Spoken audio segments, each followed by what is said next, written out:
Okay, so today is going to be day one of my 8-week challenge. Each day I'm going to randomize 3 words, probably on this site, or I'm open to other writing prompt suggestions, but this will be my default place to go. I'll use the 3 words that I randomly generate to write somewhere between 1 to 2 pages, and then I'll be reading it on my YouTube video.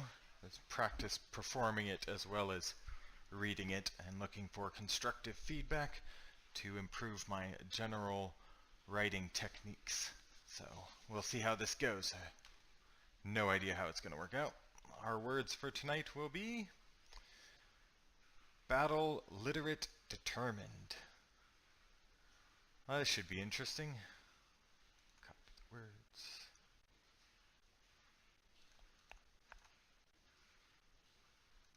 Alright, be back in a bit. Explosions rocked the tunnels as above ground the bombardment had begun. The first wave of strikers would be clearing away the anti-air using wide, explosive-ranged weapons with minimal penetration capabilities, leaving the underground city only mildly shaken. That was good, for now. There would be 1, maybe 2 more waves of strikers before the heavy hitters would roll in. Moles would penetrate the 100-foot depth to the city and wipe out anyone left alive in a single pass.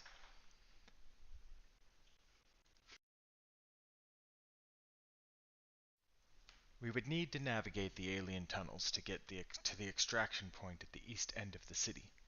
Our mission, disabling the shield generators so that the strikers could begin, had been a mixed success. It was known ahead of time that the strikers would begin their attack as soon as the shields had dropped. So we had a very detailed escape route. Each of us needed to learn at least some of the local natives' language to effectively navigate the tunnels. But the primary role of navigator fell to Pierre, so naturally, I hadn't learned shit. With Pierre now dead in my arms, that was looking like a bad move on my part. "Boss, we gotta move." Bryce pulled me by the shoulder, easily forcing me to my feet. And we left Pierre there, to be buried with the rats. It wasn't right, but anything we could have tried would have only left us in the same rubble grave. If the fucking rats had just kept their noses out of our mission, Pierre would still be alive. "I think this way," Tyann said, uneasy, squinting at the engravings on several signs at the edge of the tunnels, as though it would improve her understanding. "I agree," said Bryce, and I nodded to confirm the choice without admitting that I had no idea myself.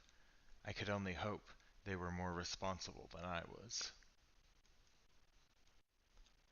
As we ran through the street, panicked rats scattered in different holes in the wall that they considered homes. Some had begun looting, and none seemed to notice the 3 humans strolling down the streets.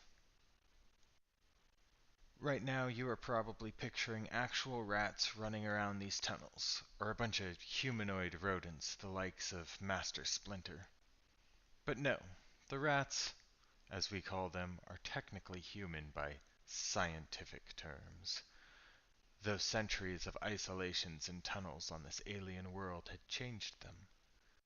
A thin coating of fur across their skin, more pronounced noses and ears, and drastically enlarged pupils had led them to obvious variation, but they are still noticeably human. It's disgusting. We came to another split in the tunnels. "Now which way?" I asked, and the answer came in the form of a second bombardment on the surface. This one shook the tunnels much more drastically, breaking the light fixtures, bursting at least 1 water vein, and cracking areas of the ceiling, causing dirt and rocks to fall in places. "We need to hurry," I needlessly pointed out, but neither of my squad members seemed at all confident in which of the 3 paths to take. "Okay," I began, "so we all slacked a bit in our homework, and now we are paying for it. That's fine. We can adapt." Cold fingers gripped my arm and the babbling pleading of Rat flooded into my ear. "Why are you doing this to us? What have we done?" In a single fluid motion I drew my pistol, spun, and put a thin laser hole through the woman's head. This drew attention from the other rats in the area. Looting had stopped, and stunned awareness of our presence held the masses at bay. "Tyann, you go left. Bryce, right. I'll take the middle. If you find the extraction point, contact by comms. The others will have to hope they can hustle back in time." Bryce and Tyann nodded and hurried off down their tunnels. I did the same, immediately aware that I was being followed by several rats. They weren't trying to catch me. Not yet, anyway. Just follow. Distant enough not to be worth wasting lasers trying to hit them from here. The bombardments were not continuing, but sections of the tunnels were still slowly collapsing. In one area I needed to climb over rocks where a cave-in had nearly blocked the tunnel.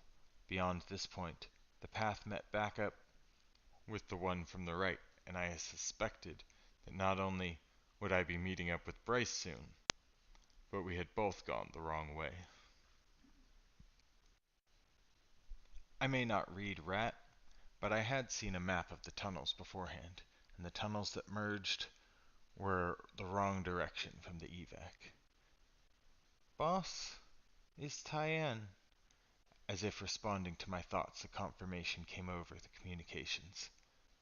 "I had reached the evac." "Copy that, Tyann. Coming to you." Relieved that one of us had made it. "Bryce, you read that?" "Yes, sir. I'm turning back now." Bryce was cut off at an explosion down the tunnel where I knew he was. "Bryce!" I called into the comm, but no response. I could see dust from the blast and felt the wind blowing past me. "Bryce!" I yelled down the tunnel. Nothing. It wasn't part of the bombardment, rather something local. I began to run, and in moments I had reached the stone wall. The tunnel had been completely sealed, and out of the rubble hung Bryce's trembling arm. Damn it. I would now have to turn back, around the corner, and run all the way back down my own tunnel to get to the extraction. "Boss, is things alright?" Tyann asked, clearly worried.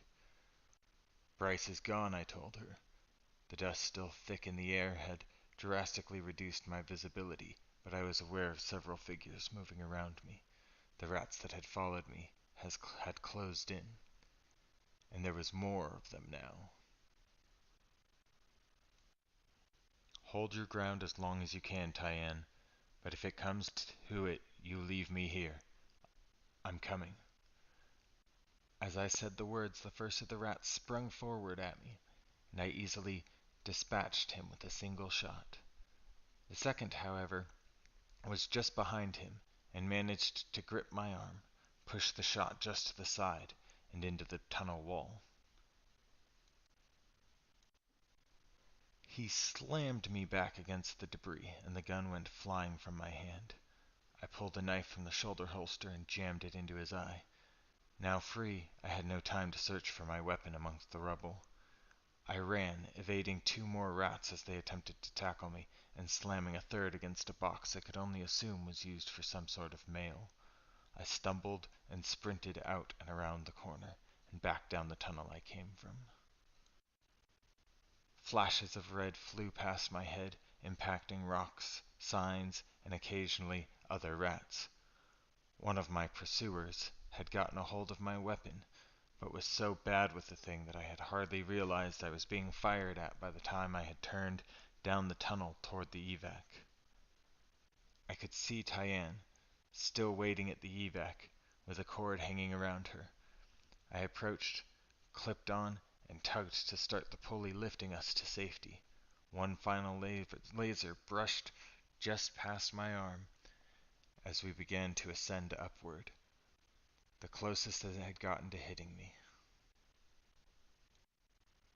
The final bombardment had begun.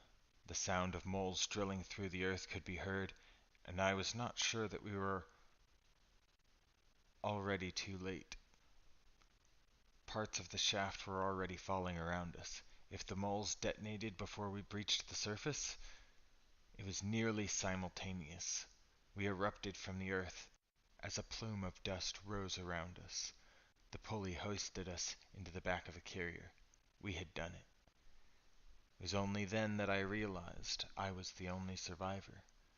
Tyann hung strapped to the line that pulled us upward, but the laser that had been meant for me tore through her chest.